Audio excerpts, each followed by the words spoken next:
এক গরিব রাজু নামক শ্রমিক পায়ে হেঁটে কেদারনাথ ধাম দর্শন করার জন্য রওনা হন।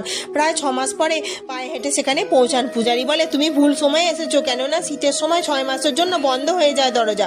এখন 6 মাস পরে কেদারনাথের দরজা খুলবে, আর তখনই তুমি ভোলানাথের দর্শন করতে পারবে।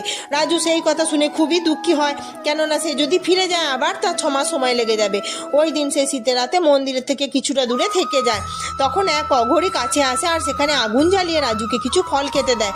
রাজু আর অঘরী মিলে সারা রাত শিবের ভজন কীর্তন করতে থাকে।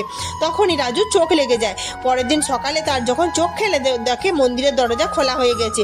মহাদেবের দর্শন করে পূজারীকে জিজ্ঞাসা করে, মন্দির তো 6 মাস পরে খোলার কথা ছিল, আজ তাহলে কেন খোলা হলো? পূজারী বলে, মন্দির তো 6 মাস পরেই খুলেছে। প্রথমে রাজু কিছুই বুঝতে পারে না, কিন্তু পরে সে জানতে পারে সত্যি 6 মাস পরেই মন্দিরের দরজা খোলা হয়েছে। আর অঘরী ছিলেন স্বয়ং মহাদেব। ভক্তের জন্য সময়চক্র বদলে 6 মাসকে একদিনে পরিণত